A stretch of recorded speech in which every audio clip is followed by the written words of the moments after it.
Hello friends, welcome to my YouTube channel. दोस्तों, आज का हमारा टॉपिक है ड्रग्स फॉर ब्रोंकियल अस्थमा। वो ड्रग्स जिनको हम यूज़ करते हैं ब्रोंकियल अस्थमा को ट्रीट करने के लिए। दोस्तों, पहले बात कर लेते हैं अस्थमा क्या होता है। अस्थमा, जिसको हम ब्रोंकियल अस्थमा भी बोलते हैं। Friends, asthma chronic obstructive lungs disease है। जब हमारी एयरवेज में इन्फ्लामेशन हो जाता है या फिर एयरवेज नैरो हो जाती हैं, जिससे सांस लेने में डिफिकल्टी होती है। दोस्तों, एयरवेज वो होती हैं जिससे हम एयर को एक्सेल और इनहेल करते हैं। फ्रेंड्स, जब हमारी एयरवेज से या फिर हमारे श्वास नली से व्हीजिंग जैसा साउंड आने लगता है, जैसे कि सीटी से बजने लगती है।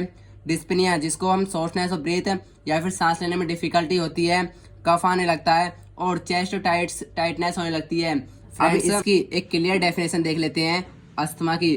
Asthma is a chronic obstructive and reversible lung disease in which there is inflammation and narrowing of bronchial lumen and a hyperactive response to certain stimuli characterized by wheezing, dyspnea, coughing and chest tightness। दोस्तों, ये एक simple सी definition है जो कि asthma की या फिर bronchial asthma की है। दोस्तों, हम बात करते हैं अपने मेन टॉपिक पर, जो कि ड्रग्स फॉर ब्रोंकियल अस्थमा। तो दोस्तों, जो ब्रोंकियल अस्थमा के ड्रग्स हैं वो क्लासिफाई की गई है 5 भागों में। पहली है ब्रोंकोडायलेटर्स। दोस्तों, जो ब्रोंकोडायलेटर्स है वो भी फर्दर डिवाइडेड है 3 पार्ट्स में। Beta 2 sympathomimetics, methyl xanthines, anticholinergic. दोस्तों, ये फर्दर डिवाइडेड थी 3 पार्ट में, जो कि आपको समझ में आ गई होगी। दोस्तों, दूसरी क्लासिफिकेशन है ल्यूकोट्राइन्स एंटागोनिस्ट।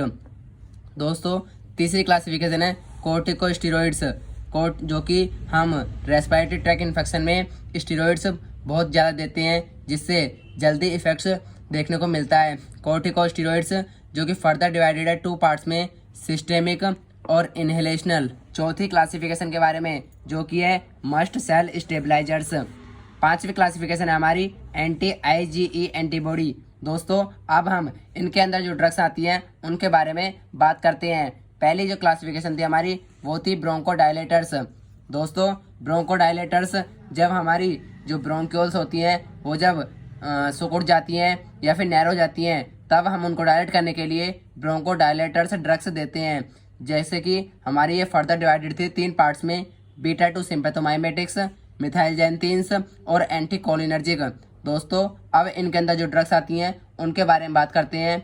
बीटा 2 सिम्पैथोमाइमेटिक्स के अंदर जो ड्रग्स आती हैं उसमें पहले ड्रग्स है साल्ब्यूटामोल, टर्ब्यूटालिन, बेम्ब्यूटेरोल, सेलमेट्रोल और फॉर्मोटेरोल। दोस्तों, मिथाइल जेंथीन्स, जिसके अंदर हमारी ड्रग्स आती हैं थियोफाइलिन, अमाइनोफाइलिन, डॉक्सोफाइलिन। दोस्तों, तीसरी क्लासिफिकेशन थी वो थी एंटीकोलिनर्जिक, जिसके अंदर हमारी ड्रग्स हैं इप्राट्रोपियम ब्रोमाइड, टायोट्रोपियम ब्रोमाइड। दोस्तों, ये सारी ड्रग्स हमारी ब्रोंकोडायलेटर्स के अंदर आती हैं। हमारी जो कि सेकंड क्लासिफिकेशन है वो है ल्यूकोट्राइन्स एंटागोनिस्ट, जिसके अंदर हमारी ड्रग्स आती हैं मोन्टेलुकास्ट, ज़ेफिरलुकास्ट। दोस्तों, ये 2 ड्रग्स हैं जो कि ल्यूकोट्राइन्स के अंदर आती हैं।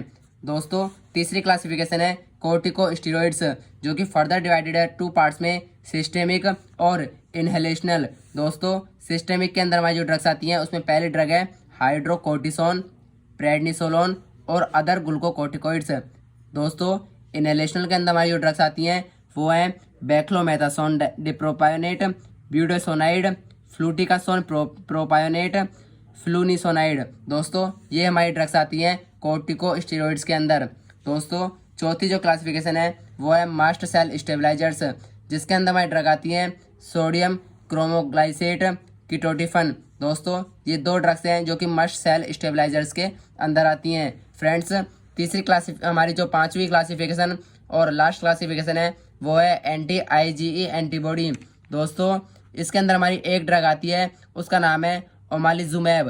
दोस्तों, ये सारी ड्रग्स हमारी ब्रोंकियल अस्थमा की हैं, जो कि अस्थमा को ट्रीट करने के लिए दी जाती हैं। फ्रेंड्स, आई होप आपको ये जानकारी अच्छी लगी होगी। अगर आपको ये जानकारी अच्छी लगी है तो वीडियो को ज़रूर से लाइक करें और चैनल को सब्सक्राइब करें। और ऐसे ही दवाओं की जानकारी और मेडिसिन के बारे में जानकारी लेने के लिए इस चैनल को भी ज़रूर से सब्सक्राइब कर लें।